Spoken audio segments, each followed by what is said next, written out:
Hi, everyone. Welcome to this episode of Claims Never Sleep. I am your host, Meghan Henry. No co-host for me today. I am flying solo with my guest today, and I'm so excited to introduce her. Today, I'm joined by another Meghan, Meghan Fountain. And Meghan is coming in to talk about, changes in the industry that she's seen and also, encouraging the young people to go into claims and insurance claims because we're seeing a drop off in people who are retiring and not so much a pickup of young professionals coming in. And it's, as you all know, this is such a exciting career and with endless possibilities. So the more we advertise to the younger generation that insurance and claims isn't stodgy and old and boring, and encourage people to come into this industry, the better. So with that, let me bring Meghan in. This is the Claims Never Sleep podcast, presented by Cruiser Mitchell, with your host, Meghan Henry. Good afternoon, Meghan. Welcome to Claims Never Sleep. I'm so happy to have you. How are you today? Thank you, Meghan. Doing well. How are you? I'm great. And I love having on a fellow Meghan with an H. There's not that many of us out there. So when I find another Meghan with an H, I'm like, ooh. We're two of a kind. It is very rare indeed. So nice to see, speak, and be working with another. Thank you. Yeah. You probably grew up having your name always spelled incorrectly. Without a doubt. Without a doubt. No. And to me, this looks a little bit prettier with the H, right? So yes. It always looks a little incomplete without it. So I agree.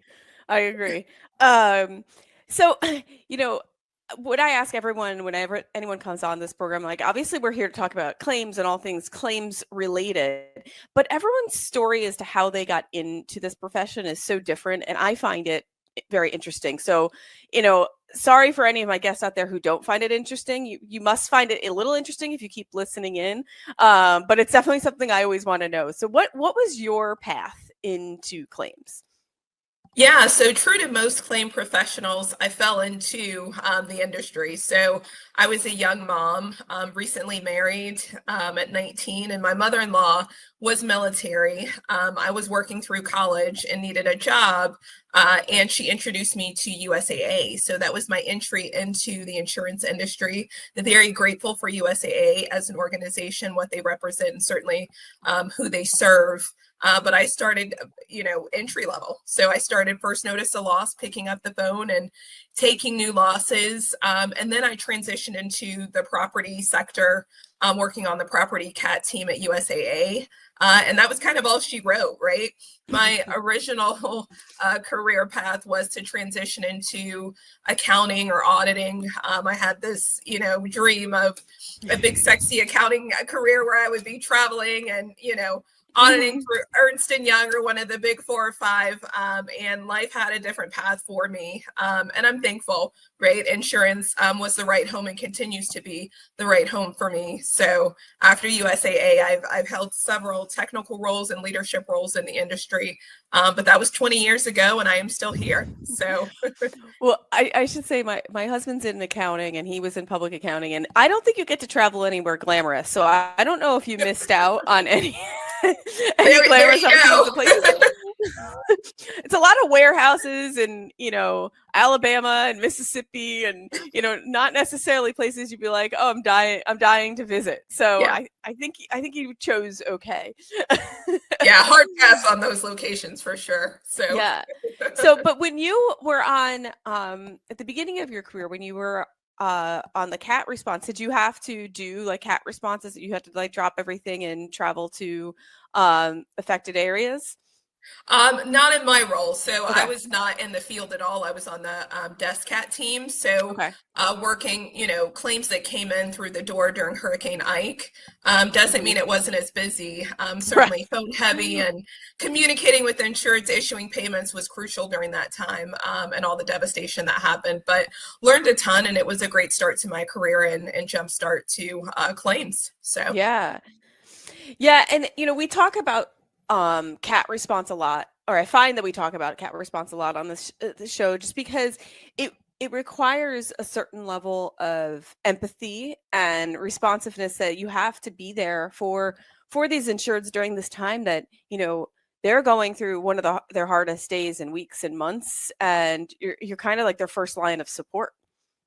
Totally, totally. And that's something that's intricate to training claims teams to me, right? It's all about communication and empathy. How you say things, the tone, how you're communicating what the process is. So oftentimes when claims are broken down or service is not met adequately, it's really just coming down to, did you set the appropriate expectations, and are you effectively communicating on those, right? Or if, bottlenecks happen, right? There are time constraints and delays that happen, right? Communicating that to the insured ahead of time so they can adjust and make the expectations and understand what's coming next is what's key there. And it's what's lost in translation many times during claims. So, yeah. And also just remembering that you or the claims handler are very familiar with the claims process. The person on the other end of the line probably isn't. Most people don't have multiple claims, and you have to help walk them through this very unfamiliar territory. But also, did you find too that there's some level of distrust on the insureds because they feel like they're going to have one, taken over by them by their insurance company? Did you find like some of that, like just some people might have a wall up being like, oh, the insurance company is going to get me?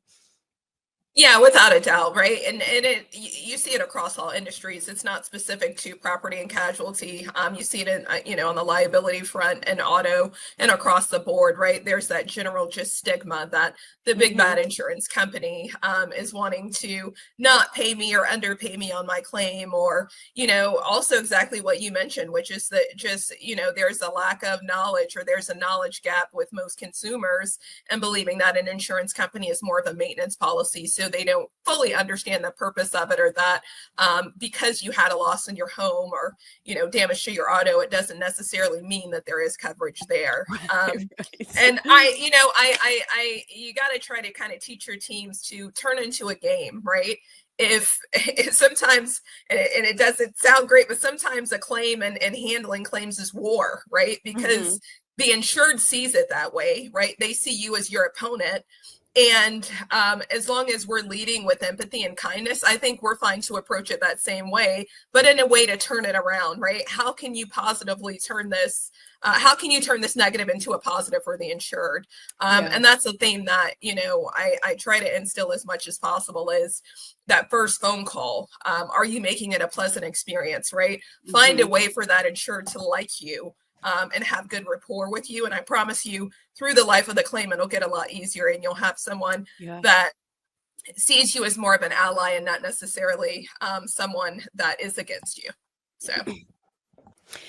And it is a challenge though, because I a few years ago I was helping a friend of mine with a claim that they had in their home, and she was really going against this insurance company in a very defensive manner and making the claim process so much harder for herself, and just immediately just kept like thinking of, I know I'm getting tricked here. And that's when I started to come in and help, because I was like, no, like I was the intermediary between her and her carrier, because she was being very aggressive with them, and it was making the interaction be just almost adversarial, right? And I had to kind of come in and help. But I'm sure like that is not uncommon, that you have, insureds that are just almost attacking the claims professional who's just trying to help them and explain things the best way possible. But it's almost like that they're skeptical, that the insurance company is really going to help them.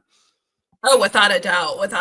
I mean, it's an uphill battle for us, as, insurance carriers. And I don't think, the general public, or even some in the industry fully understand that, right? That, you're walking into that room, whether it's a courtroom, a mediation, an arbitration, or even that first phone call.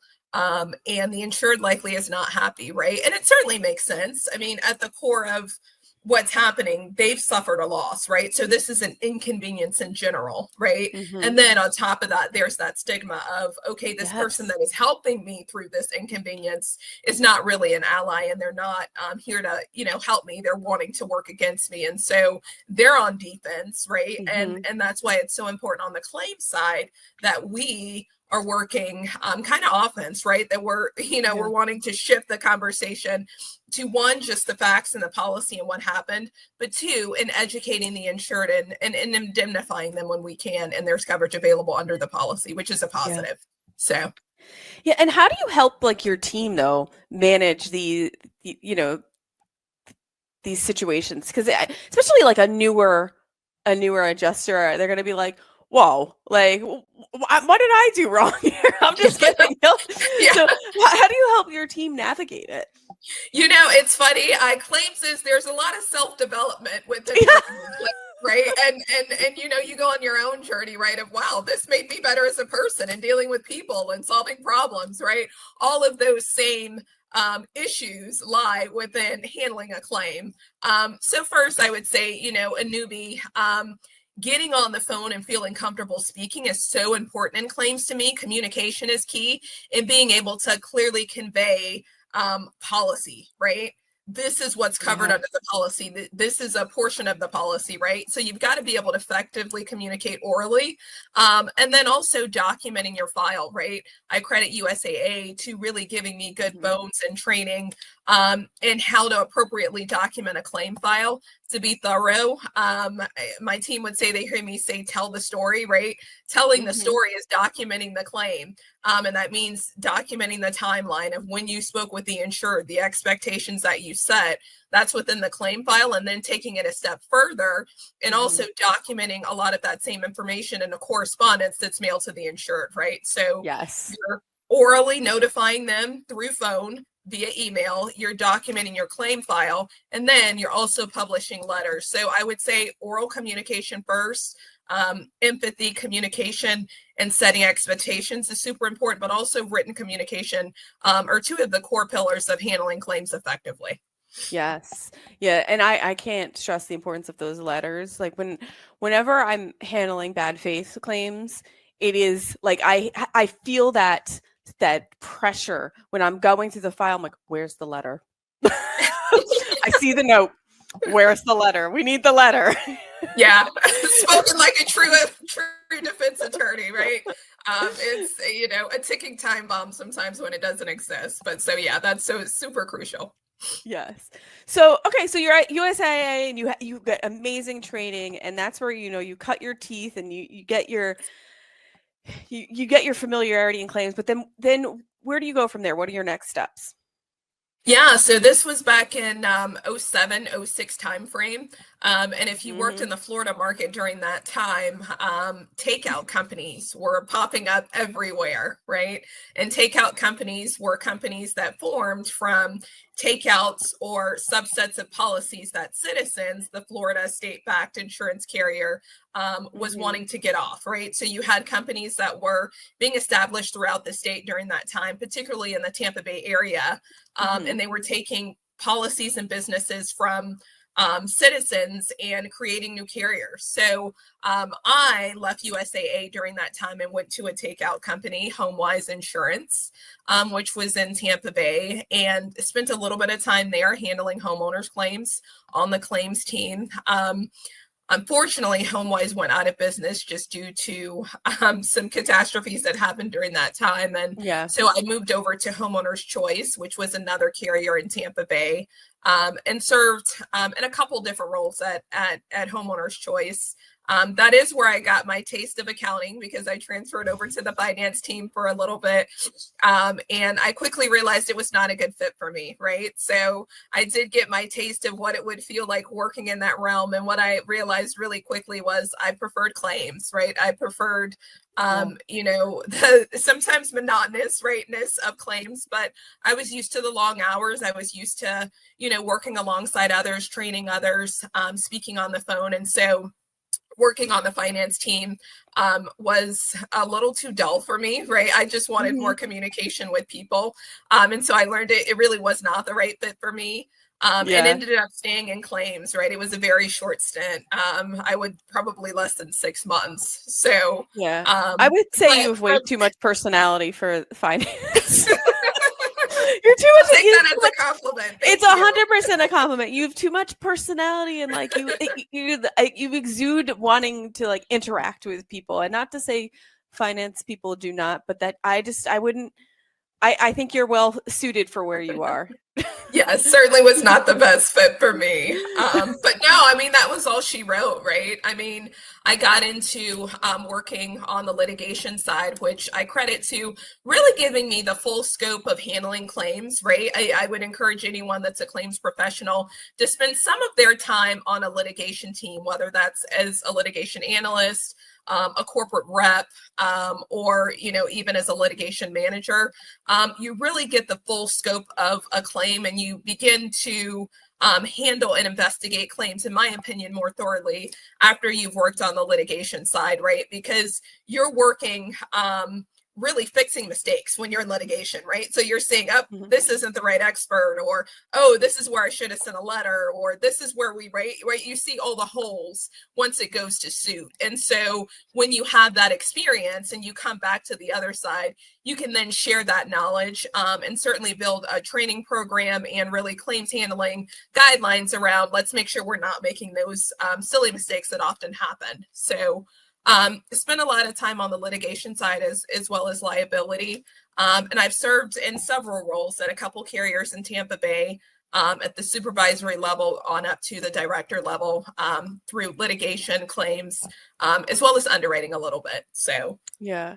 And I'm so glad you mentioned that about the litigated claims, because it is very helpful it's almost like you have this Monday morning quarterback viewpoint, because once you're in the litigated claims, you could be like, you see what could have been done differently pre-lit, right? And identify how to change that. So having that perspective, I think, is very helpful on the pre-lit claims, because you're like, well, look, I've been on the other side and I've seen X, Y, and Z happen. And not to say that it would be 100% foolproof, but if we did ABC pre-lit, we might prevent X, Y, and Z post-lit. And it's even just certain follow-ups or interactions, or documenting your file, or investigative efforts, anything like that. You could, when you see that it hasn't been done, it's so helpful to be like, oh wait, maybe you should have done this on the pre-lit side, and kind of implement some of those policies. 100%. Yeah, 100%. So tell me, what was next for you? So after leaving HomeWise and Homeowners Choice, I transitioned on to Heritage. So I've had a couple stints at Heritage, great organization. I was a litigation manager there for some time, and one of my career highlights happened during the time I spent at Heritage. I testified in court as a corporate rep. Down in Miami, which is usually a difficult venue for most Florida carriers on a homeowner's claim. And we won, right? We prevailed at trial, and the carrier won that case. I'll spare the details of it, as well as opposing counsel, but it was a real feather in my hat, right? Because it's a difficult venue to do it. And certainly, as you mentioned, right, the courts in general, and certainly most juries, are just not real big fan of insurance companies, right? So, you're sitting there for days on end through trial, conveying, your points, the facts of the loss, here's the policy. And oftentimes you don't win during that time, right? Going to trial is a gamble. And it's why, I think it's 80% of cases are settled, right?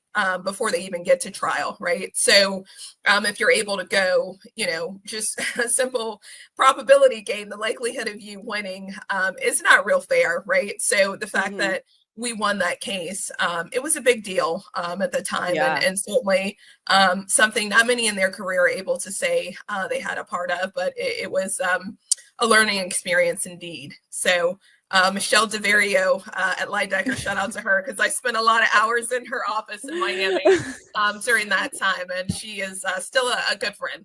So, well, I hope so. After all that time you spent together, you guys got to know each other very, very well. But yes. I'm so glad you brought that up, though, because I'm sure going through that process as a corporate witness, like, you probably gained a new appreciation for the litigation, the prep that goes into trial and prepping witnesses, and probably also made you more knowledgeable about pressing counsel in other matters when it's, not necessarily you're not the witness, but pressing them on their methods and what they're doing, and like, I understand you taking the depth of this individual. Do you need it, and what is it for? And like understanding why they're doing what they're doing and the amount of time that goes into it. Absolutely. Absolutely. No, I mean, you're really seeing the full spectrum of things, right? From end to end when you're taking a claim to trial. And you're right? Those were long hours spent, you're looking through all correspondence, right? What's our theme and what's, the strategy as we go to trial? True to what I mentioned when I said, tell your story when it relates to documenting a claim file. When you're at trial, you're telling a story then, right? And it has to be one that's very compelling, right? And everything when you go to trial is almost like it's a stage, right? And everyone has a role, right? What part of the play are you in, right? So a lot of that long hours that we spent was strategy on how we were presenting the case, right? How we could be persuasive and what would be most compelling to the jury, and really tell the story of, here's why there's no coverage for this loss and why we're standing strong and standing ground on our position. And there's a lot to be learned, right? Many times when you're a claims professional, especially walking through the door, you become kind of just a processor, right? It is a repetitive nature what you're doing in claims. And so I think a big part of it is taking a step back and saying, how can I take this apart, right? Do I really understand what I'm doing? Am I processing, or am I critically thinking so that this investigation is going to be ironclad when it does go to litigation or trial? And so you're really seeing things end to end. And I think it takes, you outside of that processing mind frame, where you're really thinking about, here's how I can effectively investigate a claim. So, yeah. And is that part of, kind of how you train your team too, is, build your notes as if this is going to go into litigation, and make sure it's everything is out there and it's ironclad. Because I mean, I would imagine that would be a message that you want your claims professionals to have, because you have to look at it as if they're going to file litigation if the claim is denied. That's a slippery slope. That soundbite. I would say, we're always wanting to do things right? And so doing things right is documenting the file, right? It is making sure we have the right experts. We're not always thinking from the outlook of, this is going to go to suit, because what we're doing is right? So we're wanting to do it thoroughly. We're working for the insured. We're wanting to indemnify them when we can. But when we can't, we certainly want to make sure that that is documented well, and that we're explaining the policy well to the insured so that they understand that. And hopefully we're not going to litigation, right? But in the event that we are certainly armed with a solid investigation. So yes, absolutely. But eventually you make a move to Velocity and where you are now. So what pushed you in that direction, or what kind of guided your path? Relationships, right? Okay. And I would say, you said, what would you teach or, convey to an adjuster coming into this industry? And I would say relationships matter. And it's a small one, right? It's a small industry, and one where relationships will follow you, and so we're your personal brand.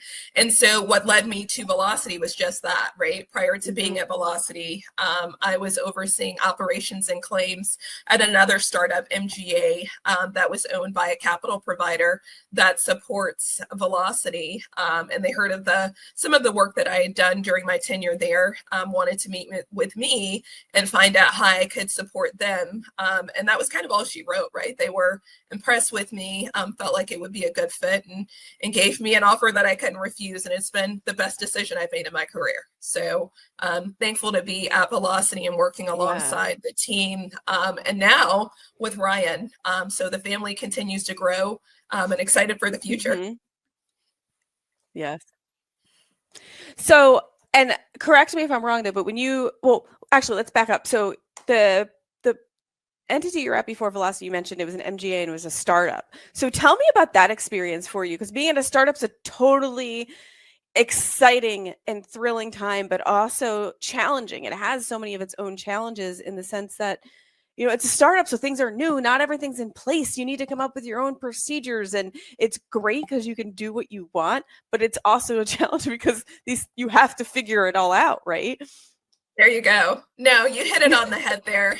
So my time spent at that startup is one that was pivotal to my career. I was stretched more than I ever have been in my career during that time, and I'm thankful for it. Now, this is a personal thing, right? Because most would say, why are you thankful that you were stretched? And it's because I learned so much, right, about myself, about my capacity, about how much I can and can't do. You are correct when you say, working there during that time, it felt like my back was up against the wall. And every time I fought back and figured it out, right? And so it was so much personal growth for me because during that time I was, leading and doing initiatives I had not done before, working and creating policies and procedures that I hadn't, and I did it, right? I did it. The program itself was a success. I mean, there were some financial issues with the parent company, but it was no reflect on the operations of the organization. And so to say that you were a part of leading, creating, and building that, that's a real success in and of itself, right? And something to me, most claims leaders and really any leader in the industry, looks to do at some point in their career, right? Certainly, you want to make sure your energy is renewed maybe before you jump to a role like that again. But you learn so much during processes and roles like that. And it's one I will never forget. So getting back to your original question. Go ahead. No, go ahead. No, I was going to say, getting back to your original question, I mean, was just stretched so much during that time, right? There were certain, reporting capabilities that didn't exist, or, staffing issues. And every time you're forced to find a solution, right? To find a way to make it work. And it's really all on you, right? When you're leading a division, right? It's on you to, here's the goal. How do you get to it, right? You're not given a playbook. It's not plug and play. You have to go in and you've got to figure it out. And to some, that's stressful and not something, they're interested in doing. For me, again, I learned so much about myself and was pushed to my limits, and learned that, yes, I can. And as a female and a minority leader in this industry, it was a time that I grew a ton and learned a lot about myself, and what I am capable of doing. So. And also, you're doing all this, and you're a mom of two.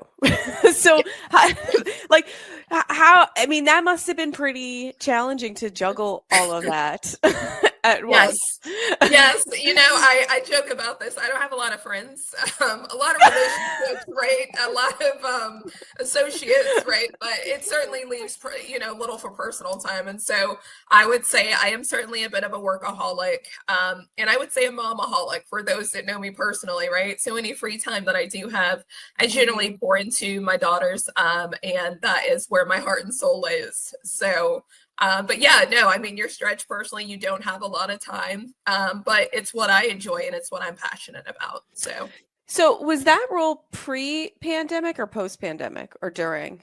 It was pre-pandemic. Okay. So I started, it was 2018 timeframe, and ended just before the pandemic. So, yes. So were you at that time though too? So your daughters were younger, because I think our kids are around the same age, maybe. Yeah, my youngest is 9 years old, Dylan, yes. And my oldest just turned 18. And is headed off to college. So congratulations. Thank you. Big gap between the two of them. Yes. But no, I mean, Dylan was, I think, like 3 or 4 years old during that time, kindergarten, and my youngest in middle school. And so you get through it, right? I say, when I think back to that time frame, I look back and I'm like, I don't know how I did it. I was working, and of course, pre-pandemic, right? This was 5 days in the office time. Yeah. Yeah. I had never, prior to the pandemic, I've always worked in an office. I've never worked remotely. So even that, I would say, was a transition for me. Post, and that's a whole other conversation, right? Just working remotely, 100%. I had spent my entire career working in an office, and true to what you mentioned, right? Enjoy camaraderie and having relationships with people. So there's an adjustment going completely remote when you've always been in a carrier environment. And that was one I had to go through post 2020. But, during the time at the startup, it was long hours, right? You're going in the office around 8:30, and sometimes leaving many times when the sun goes down. but you live it, you breathe it, you own it. Most that work at a startup, it feels like it's your company, and that the success of it is your company. And so I think when you have that mindset, the hours just disappear, right? And you can lock in and work on in for hours without really feeling, dampened or like you're missing much. And I guess that's true to claims too, right? Especially during cats. So it's in my bloodline, I'd say. But also, I think,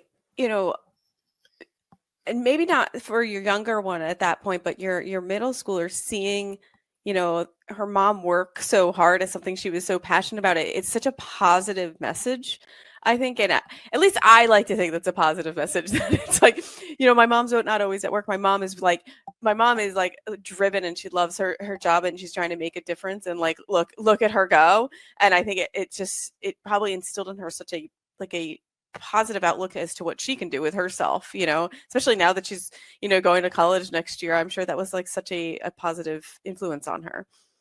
Certainly was. And that's the story, I think, of working motherhood that's not always told, right?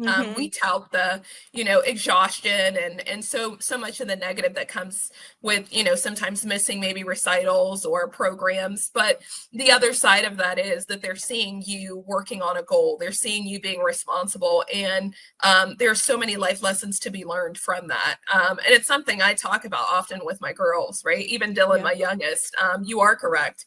She hears me in meetings and she's like, "Mommy, you're leading," or "Are you a boss, Mommy?" And it's so funny, right? Because, to you, you're doing your job, but you don't know that those little ears, and even sometimes the big ears are listening, they're watching you, and you're a role model to your own children and others, as well as others in the industry.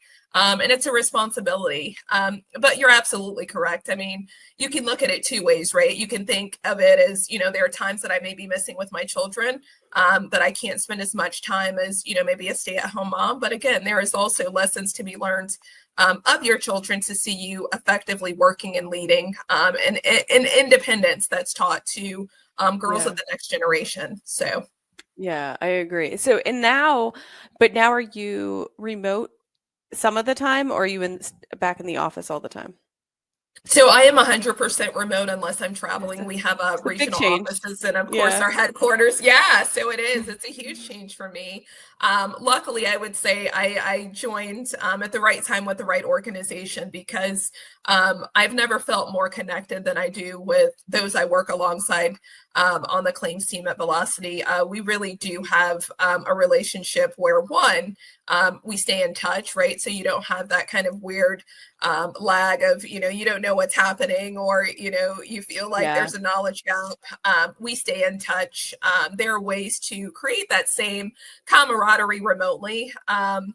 And we make an effort also to meet in person too, right? So, meetings often, and being intentful when we are in office to make sure that it's true collaboration time. So, yeah, this is something I struggle with too, because, I have an office in Philadelphia, but we're also all spread out. And so we don't see each other all the time. So we try to make a point to have weekly check-ins, that we not only just check in as to what is going on this week work-wise, but just to check in and like chat and share what's going on in our lives or what happened over the weekend, just because, since we are all spread out, we are missing that connection that I used to have so much in an office. On the flip side, though, I don't mind losing the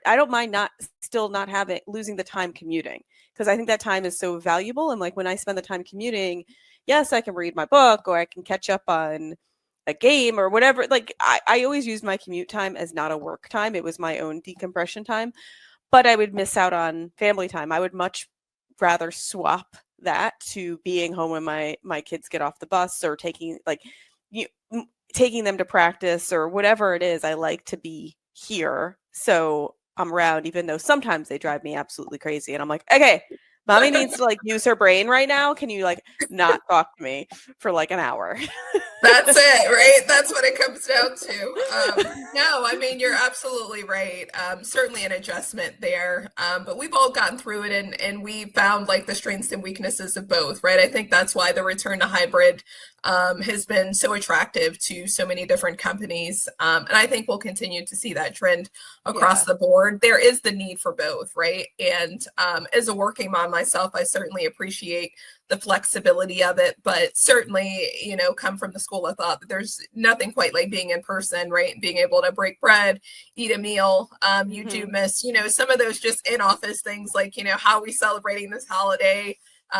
Decorating desks on birthdays and things like that to create camaraderie amongst the team. But you can still be in Temple and do that remotely, right? I know we've all probably done the virtual coffees during the 2020 era. Yes. Right. I've seen a virtual company Christmas party, right? I mean, really, organizations had to get creative, and I applaud them.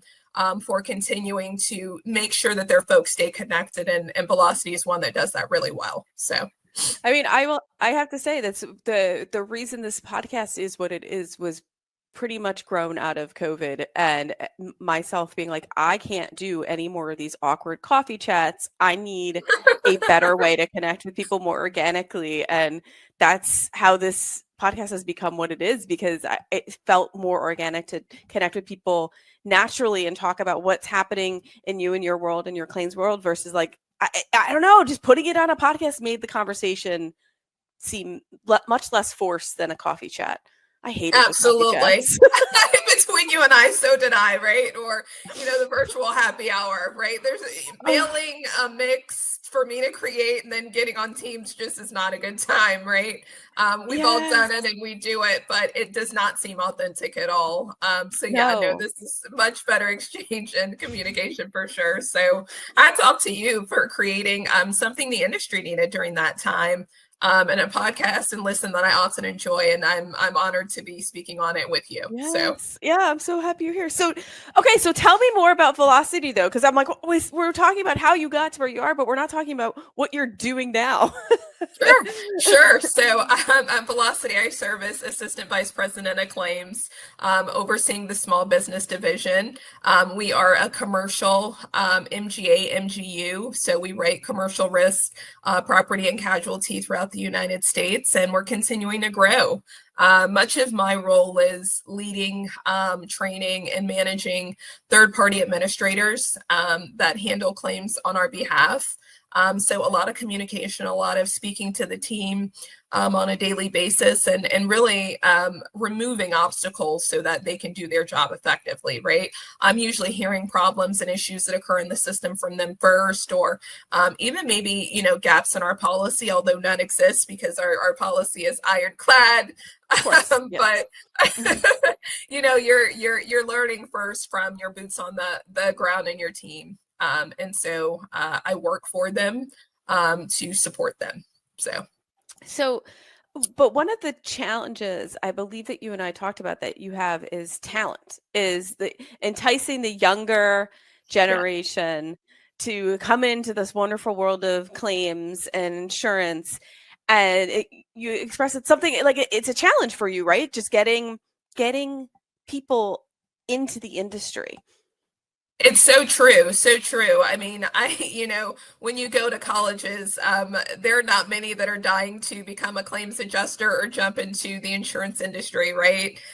True to banking in some regard, it's just thought of as kind of like a stuffy industry that most don't understand. I think what's important to me and I'm passionate about through groups I'm involved in, like APIW Tampa, it's mentoring, right? Mentoring those and shedding a light on what a career in insurance, claims underwriting, or whatever capacity you choose within the insurance industry, what that really is and what it can look like. I think a lot of people don't understand the paths that are available, that they're recession proof, and how far you can or can't go, right? We joked about me wanting this accounting career where I would be traveling and doing different things. And it turns out claims actually provided me with that, right? To see some really cool cities that we, do business with vendors and partners with. And you have the ability to attend conferences where you're Yes. learning in person and networking and making good relationships when you're not behind a desk. And just so many different avenues within the industry. So I think what's super important, is getting out and just shedding light on here's what you can do within insurance, find your right fit, right?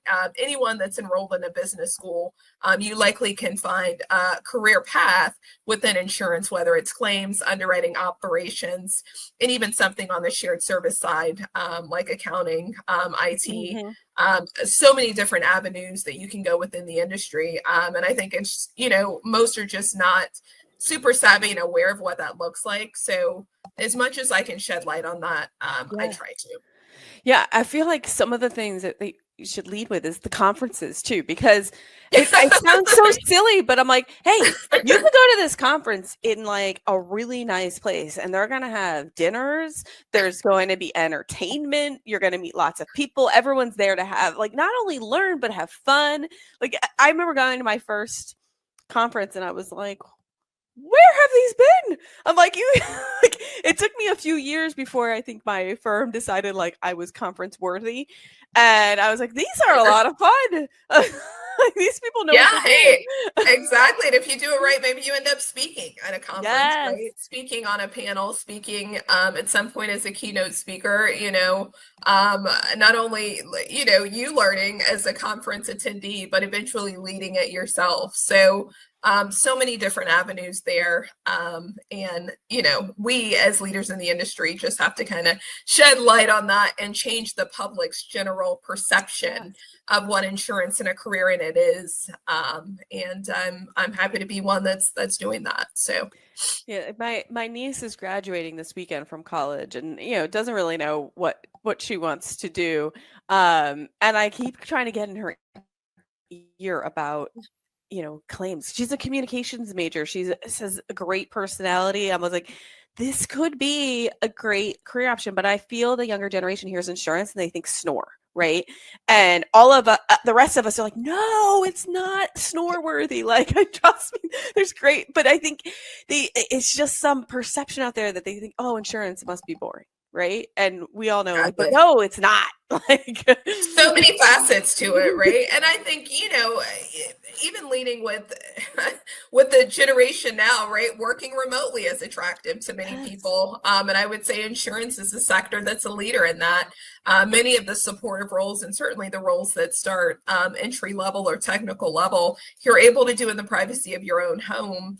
And it's recession proof, right? Mm-hmm. So the fact that you have consistent work in an environment that's comfortable, that, for working moms allows you to, whether you decide to do it part-time or full-time, great career path for many, and hopefully one that we can convince more folks to get into. Insurance can be fun and sexy, guys, so stay open to it. Well, and I've talked about this a bunch of times on the show, but like when I graduated law school, I had this dream or plan that I was going to go into real estate transactional work. And the time I graduated, that was not a job that was to be had because it was during the 2007 like crisis. So I had to pivot.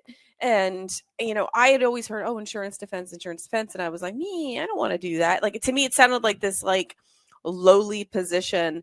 And then lo and behold, it was the only job I could find because guess what? In bad economies, litigation does well. So, but when I started, I was like, oh, wait, this is like, I had no idea what insurance defense actually was until I started doing it. And I was like, oh, well, this makes sense of what this actually is. And then you start to realize like the possibilities are endless and you feel so much job security. And like, I probably would have been out of a job 2 more times had I gone into real estate transactional work. Truly, right? Exactly. And so I, just shedding light on that, I think is super important. And even, the introduction to AI now, right? That's the buzzword that, everyone is, honing in on, right? Will AI take over claims? Will you still have a job? I'm here to say that AI will augment what we're doing in claims, but it will never replace it, right? Especially not complex claims handling.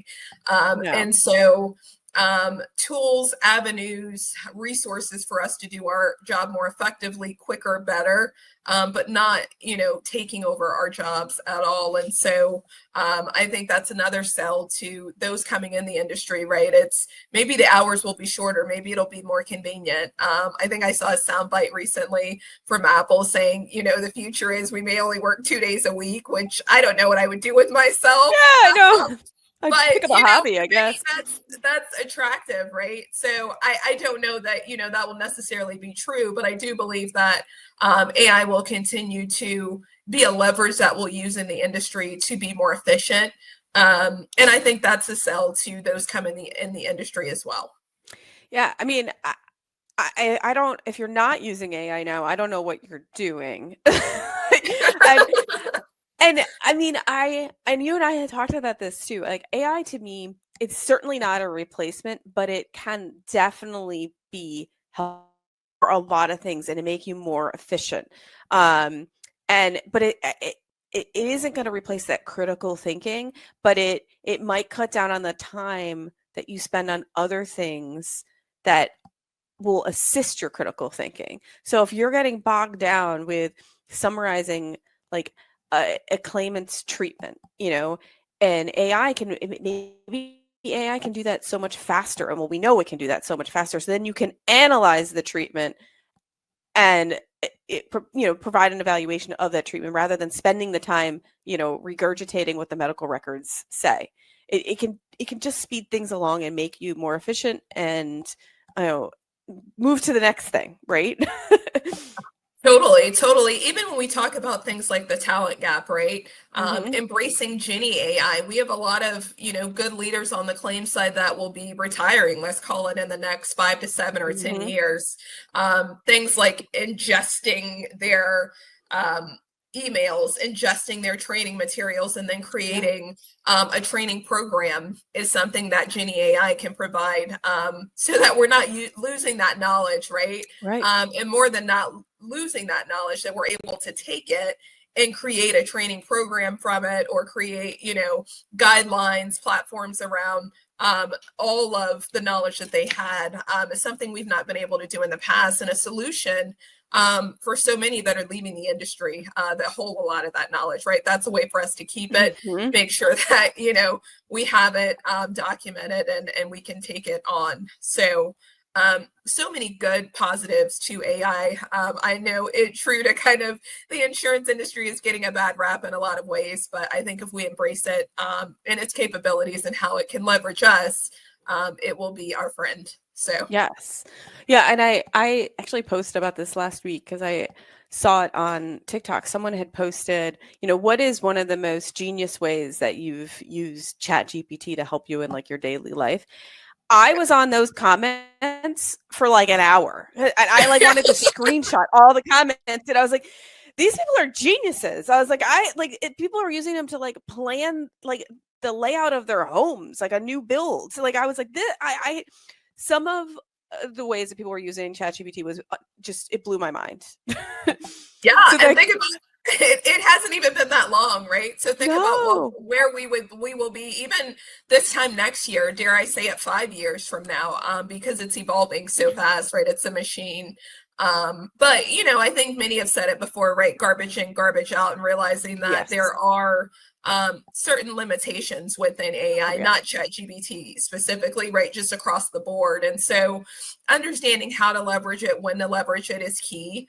But yeah, no, it's a great tool that I think we all should be embracing and using. Yeah, but for sure should not be used as 100%. Like I use this as an example. I like coach my daughter's lacrosse team, and I was trying to make a lineup, and I wanted to make it fair, have equal playing time. So I like put in here are the players, here's the number of minutes. Like I want to do the substitutions at each minutes, and I was like, okay, create a lineup for that, and it was like an absolute disaster. Like it had people playing, but that same person on the bench, and I was like, no, like we can't have Sally, playing right, like right attack and sitting on the bench. Please adjust. And it was like, oh sure, we'll adjust. And then it had like just another player doing the same thing. So I was like, okay, clearly this cannot create a lineup for me, but maybe it can There you design go. someone's home according to the TikTok I saw last week. Yeah, which seems much more complicated, doesn't it? Definitely. But Yes. it's like you never know, right? So we're learning, right? Its limitations, its capabilities, but again, we've all got to use it, right? Or Yes. you'll become a dinosaur in this industry. So Yeah, we have an AI committee, just trying to figure out like the best ways to utilize it, because clients are looking for it too. They want to know that you're ahead of the curve, or I don't even know if we're ahead at this point. You're like on it. We're riding out the curve. yeah. But it's better than being behind it.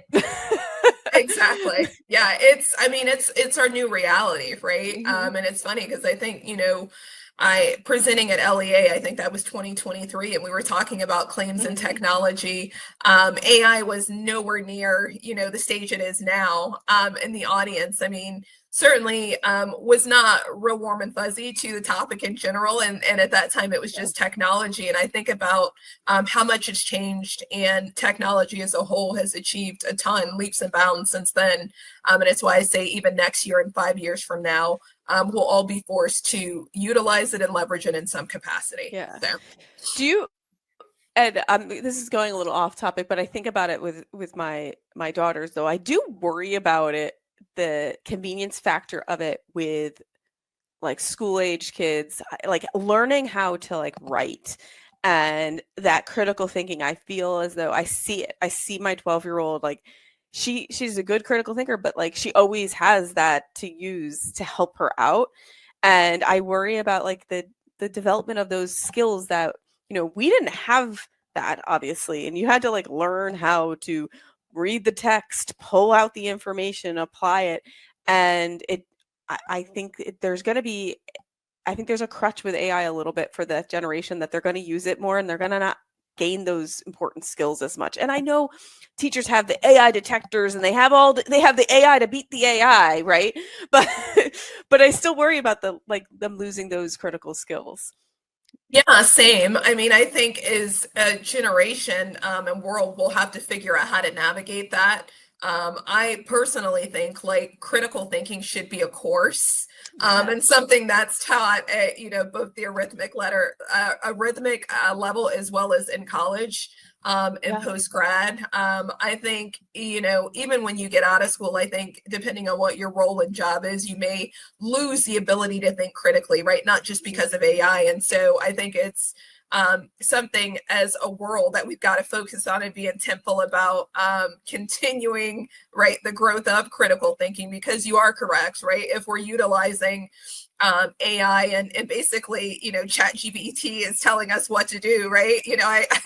I've seen some recently that said, eventually it's going to tell us what to eat, what to do, when to get up, right? Every move we make, then it almost is creating us to be similar to like robots, right? So how do we get out of that? And I think we'll begin to see courses and, avenues where we are able to continue to keep critical thinking going, but that we're utilizing it in different capacities. So. Yeah.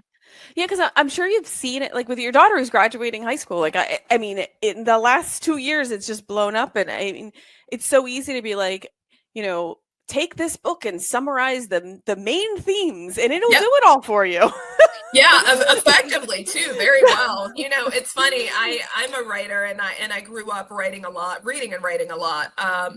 And my daughter Ava, she actually is probably a little bit outside of the spectrum. She does not embrace Chat GPT as much. I've even encouraged her to just to elaborate, right? Yeah. Like if you have an essay and it's 1,500, if you've written 1,000, maybe we can use Chat GPT to add in 500 words within these talking points, right? And so more of teaching her prompts that she can utilize when she's stuck, kind of like you said, when you're bogged down, leveraging it then versus using it as a starting point. But you're right?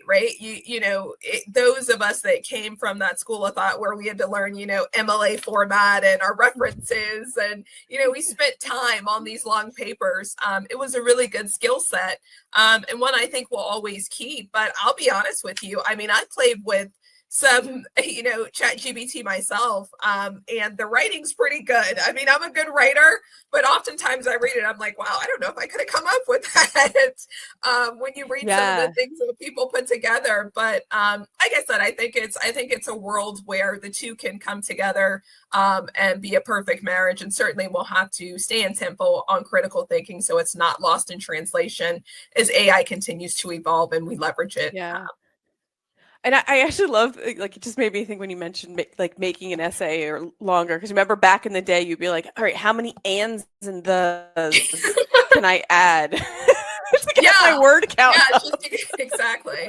So it's like, now we're in this world where we're totally outside of that, and it's evolving so fast, right? I can't say it enough that I never would think that AI and chat GBT and so many of the other different systems would be where they're at now so quickly. So it is definitely evolve or die at this point. So yes, get on the AI train.